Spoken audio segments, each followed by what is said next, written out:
Good morning, students. Last period we have studied the classification of living organisms. That is how Robert Whittaker has classified the organisms into 5 kingdoms. This period we are going to study how the microorganisms are classified. Now these microorganisms are classified basically into 2 types again, prokaryotes and eukaryotes. The meaning of these 2 terms we have studied in last period. Let us revise once again. Prokaryotes are those organisms which are not having a particular nucleus or a nuclear membrane or other nuclear organelles. While eukaryotes are those organisms which have distinct nucleus, nuclear membrane and other nuclear organelles. They have well-defined nucleus. Now we find that these 2 organisms can be again classified into further groups. Example, prokaryotes are classified into the group that is called bacteria. The term is familiar to you. Now what are these bacteria? Various types of bacteria are found. I will show you the examples of bacteria.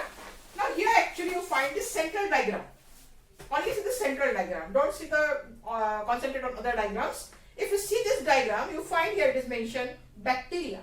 Marathi we call Jivanu. Now you find here different types of bacteria, and if you remember in 8th standard you have studied that how the bacteria are named. They are named according to their shapes. Example, we find some bacteria are long, some bacteria are spiral, some bacteria are round. If they are round, they are called cocci. So according to their shapes, they are classified and they are named. So the first group is bacteria. Now we find that how this or what are the characteristics of this bacteria. This bacteria, if you see the size of this bacteria, it is 1 millimeter to 10 millimeter. And we find that it is unicellular. Now this bacteria unicellular means they are single cell organisms and they are prokaryotic. Again, we know the meaning of prokaryotic, that is they do not have well defined nucleus. And they reproduce by binary fission. Now what do you mean by binary fission? This term we are going to study in 10th standard later on. But let us see what do you mean by binary fission. Bi means 2 and fission means splitting. Generally this organism splits when they completely mature, they split into 2. And in this way the 2 new organisms are produced. That is called binary fission. So that is they reproduce by binary fission. Or generally we find various common terms of bacteria are there. This bacteria, some bacteria are useful to us and some bacteria are harmful to us. You have studied in 8th standard regarding that. That some bacteria are useful. Example, you know that milk turns to curd. Who is responsible for turning this milk into curd? It is the lactobacillus. While some bacteria are harmful, which causes diseases in us. So this is regarding the bacteria. So first group in the microorganism is bacteria. While second is protozoa. Now this protozoa, again see the meaning of protozoa. Every term has the meaning. Pro means again simple. Zoa means animal. Protozoa means simple organisms. Approximately they are of 200 micrometers. They are found in soil, fresh water or seawater. As well as we find they are pathogenic. Again, here is another term, scientific term for you, pathogenic. What do you mean by pathogenic? It is those organisms which are responsible for causing diseases. असे microorganisms जे आपल्यात आजार निर्माण करू शकतात, जे आजार निर्माण करण्याकरता जबाबदार राहतात, तर त्याला म्हणतो आपण pathogens. So these pathogens are responsible for causing diseases. So we call them pathogenic. Generally protozoa are pathogenic. Now here example we have studied, just now one example we have studied in the last period, that was amoeba. Here you can see the amoeba, and this amoeba is responsible for causing the diseases. And especially this amoeba is found in dirty water. Amoeba or paramecium are found in dirty water. This amoeba as well as the paramecium are found in the dirty water.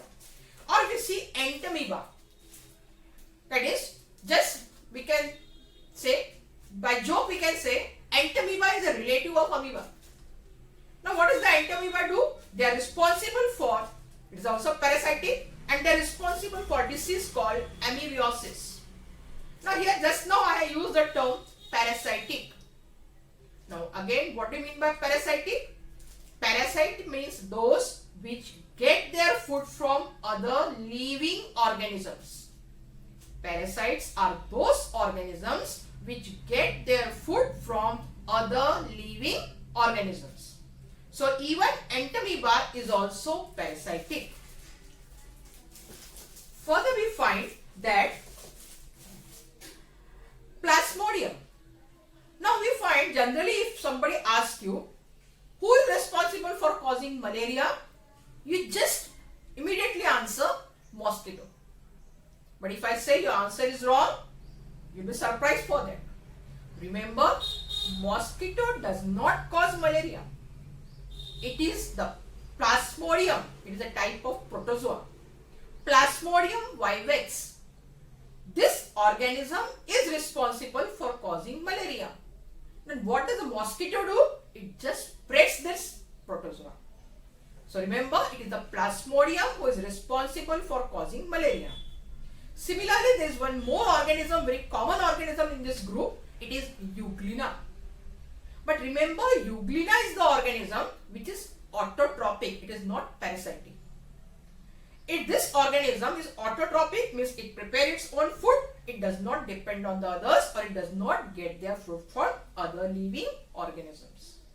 So these are all different animals, that is amoeba or paramecium, entamoeba is there, Plasmodium vivax is there, or Euglena are there. They are coming under the group called protozoa. Further we find the next or the third group is fungi.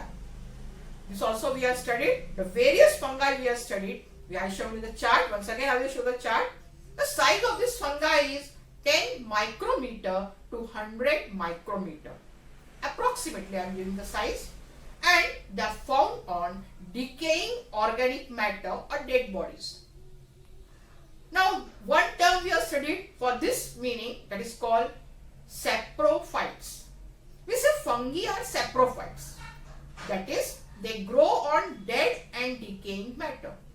एखाद्या सडणाऱ्या वस्तूवर, कुजलेल्या वस्तूवर ते वाढतात. That is called dead and decaying organic matter. And for that, remember the term saprophytic. All fungi are saprophytic. And they are eukaryotic. That is, they have nucleus, nuclear membrane, not maybe well defined, but they have nucleus and some nuclear organelles. Some of the common fungi you find. Here is the mucor. You can see clearly. Here is the mucor. Here is the yeast. This is a very common fungi you can see. Is it clear? Here is the yeast. Where do you use yeast generally? If you remember, this yeast is used in the bakery industry for preparing the bread and the other bakery products. So this yeast is there. Then you find another example you find is the corn smut. This fungi generally grow on the corn. The मक्क्यावरती grow होता. Similarly, you find others are there. That is wood moth, wood rot. That is yellowish wood rot, which generally grow on wood, decaying wood. So these are the various types of the you find. Sometimes even fungi grow along with algae. That is, they are called lichens. दगडफूल म्हणतो आपण त्याला Marathi. So these are the different types of the fungi you find generally around you in the surrounding which you find. Further you find the fourth group is algae. Now these algae are somewhat different because they are not parasitic, they are not pathogenic, they are autotrophic. They prepare their own food because they have chloroplast, they have chlorophyll. That is the main characteristic of algae. Algae have chlorophyll, they have chloroplast, so they are autotrophic. They can prepare their own food. Now where they are found? They are generally aquatic, is found in water. As well as they are eukaryotic. They may be unicellular, they may be multicellular. And generally the main characteristic, remember, they have chloroplast. Now various algae, example you have studied, Spirogyra is there. It is a very common algae you have studied. And the last group, once again I am repeating, 4 groups which we have studied earlier: bacteria, protozoa, fungi and algae. Now let us move to the last group, that is viruses. Viruses are said to be the borderline of living and non-living. There will be a question, how is it possible? Yes, it is possible, because when the living or viruses, they are found in the living organisms, they act like a living organism. They grow, they reproduce, they multiply. But when they are outside the living organism, they do not grow, they do not multiply, they do not show any type of the characteristic. So that is the main characteristic of virus. They are on the borderline of living and non-living. Viruses we find generally of the size, very very minute size, from the 10 nanometer to 100 nanometer approximately. And they are all parasitic. That is, they grow on others, or especially in the living organisms, for their food. Now, very common example which you are all going through, or we all come across this virus, is the coronavirus. The recent which you are all suffering. This corona disease is caused by virus. It is a very very minute in size. And every time you find that there is mutation, there is changes in the internal structure of this virus. And therefore you find that various new symptoms are seen. So this virus are pathogenic, they are disease causing, and generally they are very minute in size. So once again we will see all the 5 groups, that is bacteria, protozoa, fungi, algae and virus. Okay, goodbye.